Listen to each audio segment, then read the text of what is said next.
Hello and welcome to the Remote Revolution, a podcast by Virtual Mojo.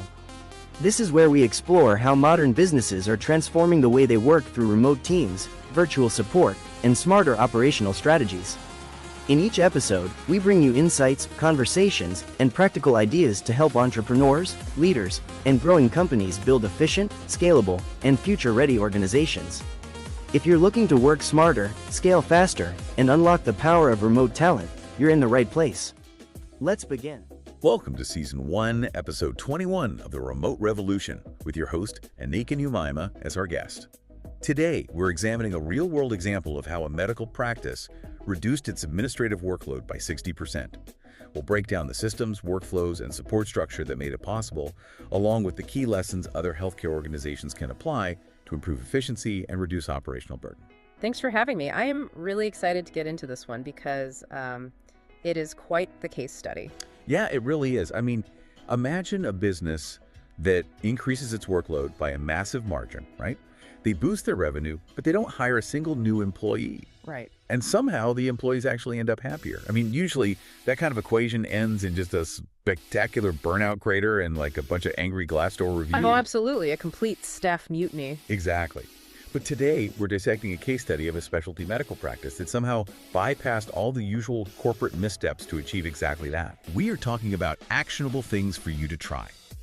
We're bypassing the vanity metrics and looking at the raw, gritty mechanics of fixing a fundamentally broken system. It is a critical distinction to make, honestly, because it is incredibly common for businesses to, just slap a Band-Aid of expensive new software over an operational gunshot wound and call it digital transformation. Oh yeah, the classic corporate buzzword. Right. But what this practice did was much more granular. And frankly, it's a bit controversial because it required leadership to admit that their internal systems were fundamentally trash, despite the fact that they were wildly successful financially. Okay, let's unpack this. Because where do we even begin with a business that is failing on the floor while succeeding on paper? It is a weird paradox, right? It totally is, because if you look at the source material, the symptoms were severe. I mean, this practice was booming. They had high patient volume, fully booked providers, just soaring top-line revenue. The dream scenario. Right. But the administrative team was completely underwater. We are talking about chronic appointment scheduling delays. Yeah. Insurance verification bottlenecks that were actively preventing patient care, and these towering mountains of manual data entry. What's fascinating here is that it is what we call the classic illusion of momentum. The illusion of momentum. Yeah. You look at the balance sheet and see massive growth, so you naturally assume the underlying engine is functioning perfectly. Right, because the money is rolling in. Exactly. But financial success often serves as a smokescreen for operational decay. Turnaround times were rising, staff frustration was at a boiling point. Yeah. And the managers, the people whose literal job is to strategize, were spending their entire days running around, putting out tiny, entirely preventable administrative fires. Which brings up the most obvious question. The instinct of almost any manager in this scenario is to just hire more admins. Oh, always. Throw bodies at the problem. Right. It's like if the revenue is up and the staff is stressed out, just spend the new money on more headcount. It seems so simple. It seems simple, but it is deeply flawed. Growth doesn't just stress a process, it actively shatters it. Wow. Shatters it. Yeah. They weren't struggling from a lack of human effort. Their staff was working insanely hard. Right. They were struggling because their systems were built for a fraction of their current volume. If you have a broken process and you just add more staff to it, you don't get efficiency. No. You just get more people tripping over the exact same broken pieces. Yeah, I look at it like trying to fix a leaky bucket by just pouring more water into it. The revenue is the water, but the holes are the operations. That is a perfect analogy. Or like trying to fix traffic problem by just adding more cars to a city with no traffic lights. You don't magically get more throughput. You just get a much bigger, much more expensive traffic jam. Precisely. Because the intersection itself, the actual process, is the bottleneck. You end up with higher payroll, more miscommunication, duplicated work, and the exact same delays. Yeah. This is what we call operational friction. Efficiency doesn't come from pushing people to work faster or, throwing more bodies at a problem. It comes from systematically removing that friction. So, if throwing more bodies at the problem wasn't the answer, what is the actual first step? This brings us to the first highly actionable thing to try from their playbook. Right. The workflow audit. They had to actually stop and investigate what was happening.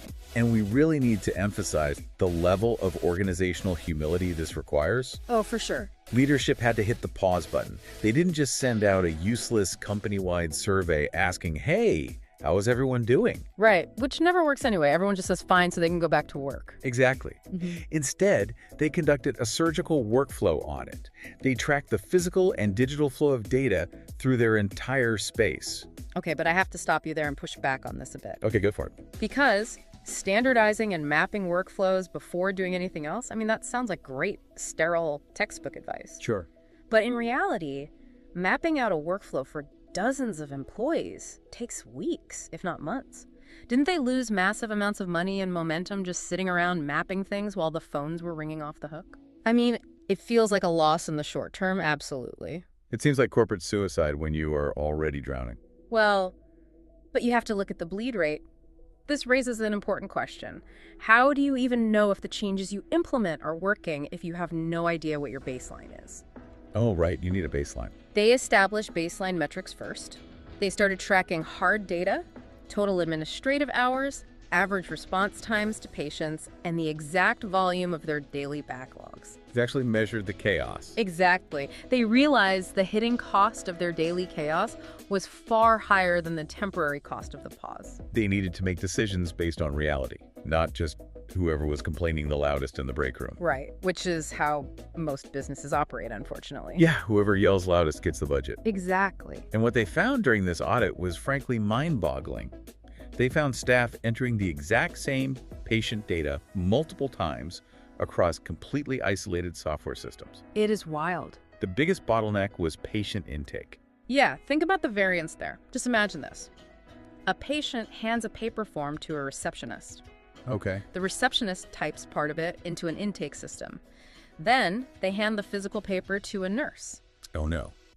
The nurse interprets the handwriting differently, right? And types it into a clinical record. Of course. Then billing has to call the patient 3 days later to verify the information because the two software systems don't match. It is exhausting just thinking about it. That is 3 people doing the same job terribly. Exactly. But again, usually when a company maps out a mess like this, their very first impulse is to go out and buy an insanely expensive enterprise-grade software platform. Oh, always. They want a magic bullet. They want to buy the Intake-O-Matic 3000 and just assume the software will automatically fix the humans. Yeah. The Intake-O-Matic 3000. Right. But they didn't do that, did they? They deliberately avoided doing that. No, they didn't. And that restraint was the linchpin of their entire success. Avoiding premature technology purchases is a massive lesson for anyone listening. If you automate a broken process, you do not fix the process. You just get broken results, generated at a much faster speed. Because machines require rigid, predictable inputs. Exactly. Automation software is stupid. Yeah. It only does exactly what you tell it to do. If your human staff are using 5 different variations of an intake form, or saving files under 10 different naming conventions, the software bot doesn't know how to read it. It just panics. Right. It throws an error and crashes. Before they could introduce automation, they had to eliminate the process variance.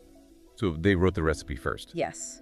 They standardized the intake procedure into a clearly documented, universally enforced protocol. They didn't even digitize it at first, right? They just forced everyone to do it the exact same way. Consistency has to precede automation. Standardization isn't about micromanaging your staff's every move. Right. It's about reducing variance so that a machine can actually interface with the data later on. Okay, so here's where it gets really interesting. Once they eliminated that variance and they audited the workflow, they finally introduced the technology. Phase 2. Right, phase 2 of the things to try.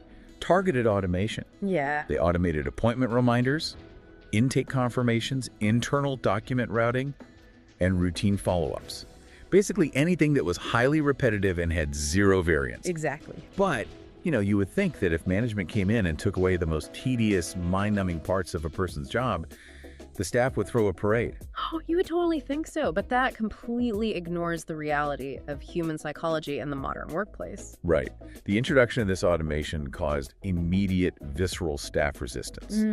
I mean, the employees were incredibly defensive. And frankly, it is a completely justified paranoia. Oh, absolutely. Employees are conditioned to believe that when management starts talking about efficiency and automation tools, it is just a Trojan horse for layoffs. Yeah, they assume the software is either there to secretly monitor their keystrokes, Yeah. or it's the first step in eliminating their entire department so the CEO can buy a new boat. Exactly. Nobody believes the executive who says, hey guys, this new AI bot is just here to help you out. Never.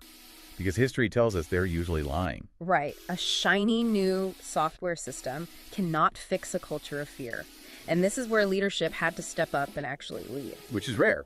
It is rare. They had to communicate repeatedly that the goal of the automation was reducing daily frustration, not reducing headcount.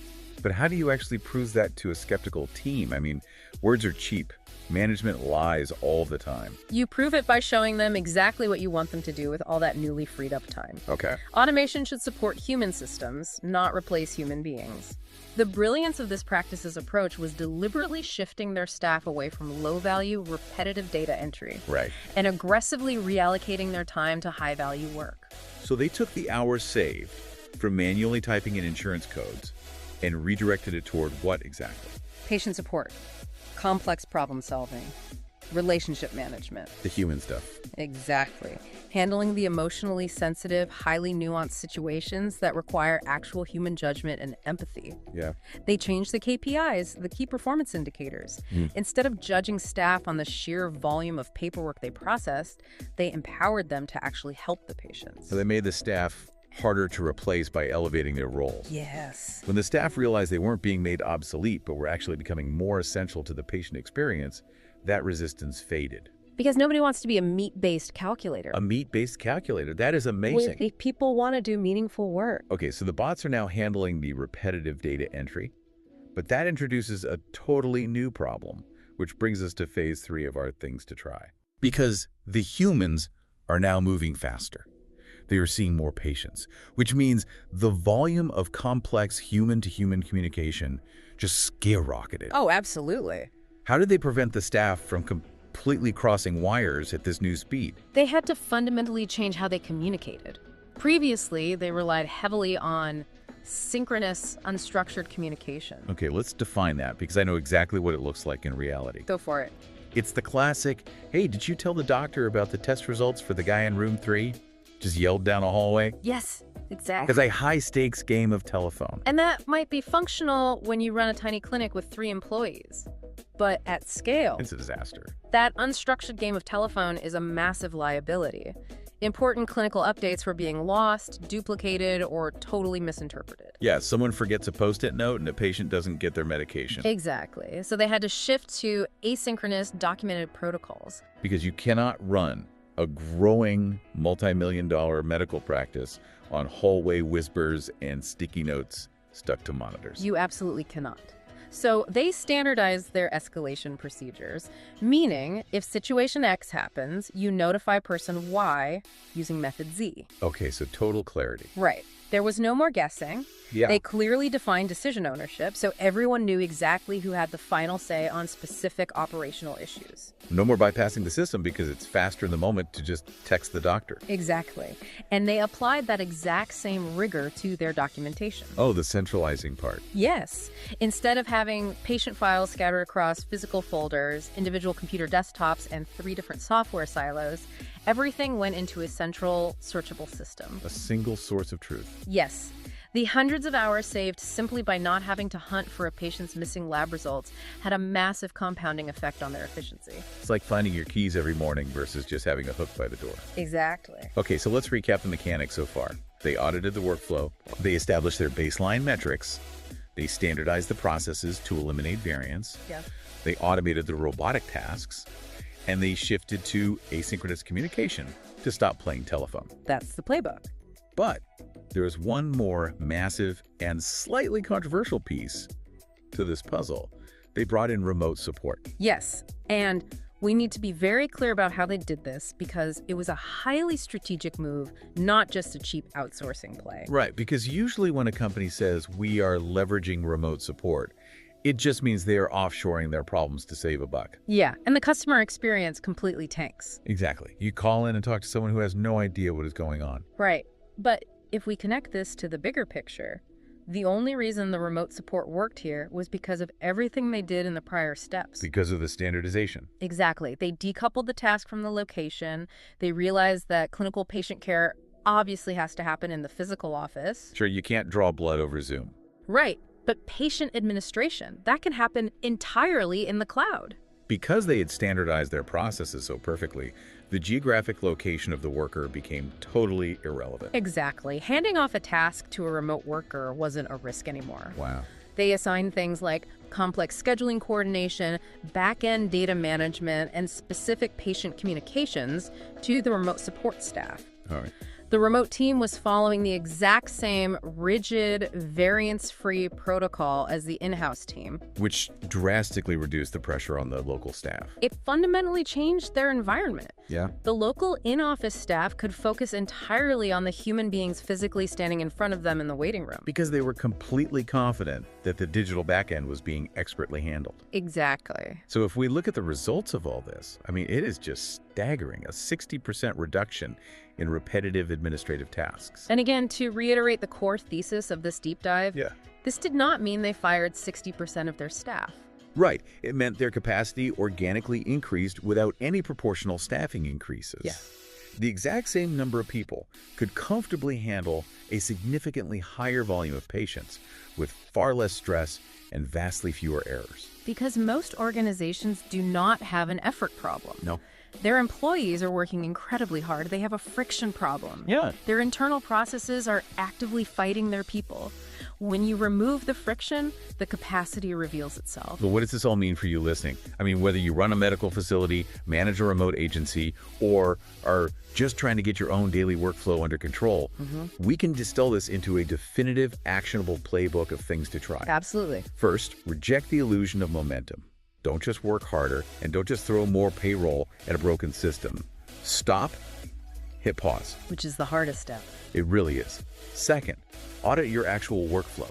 Map out the physical and digital flow of information and establish hard baseline metrics. You cannot manage what you do not measure. Right. Third, eliminate the variance. Standardize the steps so everyone is executing the process the exact same way. No more loose cannon. Exactly. Fourth, automate the mundane, but only after the process is fixed. Do not buy the expensive software first. Put down the credit card. Right. Fifth, shift to asynchronous communication. Stop relying on verbal escalation and centralize your documentation into a single source of truth. And the game of telephone. Yes. And finally, leverage remote support to decouple administrative tasks from your physical location. It is a phenomenal playbook. And if there is a core lesson to take away from analyzing this case study, it is that true operational improvements, like fixing the underlying mechanics of how work gets done, are almost always more valuable and infinitely more sustainable than simply adding more human beings to a broken machine. You know, we spend so much time on this show talking about systems and data and workflows and eliminating variance. It can all sound very cold, very clinical. We spend so much time fearing that automation will strip the humanity out of our businesses. But if you look closely at what happened in this practice, the exact opposite is what occurred. Yeah, that's the real takeaway. By eliminating 60% of the repetitive robotic administrative work, the software didn't replace the humans. It rescued them from having to act like machines. Oh, exactly. It allowed the staff to focus entirely on human problem-solving, empathy, and deep relationship management. It forces you to look at your own day and ask a pretty uncomfortable question. Yeah. How much of your team's deeply valuable, empathetic human capital is currently being wasted just acting like a robot? It's a great question. Something for you to think about. Thanks for joining us on this deep dive. Thank you for listening to The Remote Revolution. If you enjoyed this episode, make sure to subscribe and share it with other professionals who are building the future of work. To learn more about how Virtual Mojo helps businesses grow with highly trained virtual assistants and remote support teams, visit www.virtualmojo.com. For inquiries or collaborations, reach out to us at contact@virtualmojo.com. Until next time, keep building smarter systems and embracing the future of work.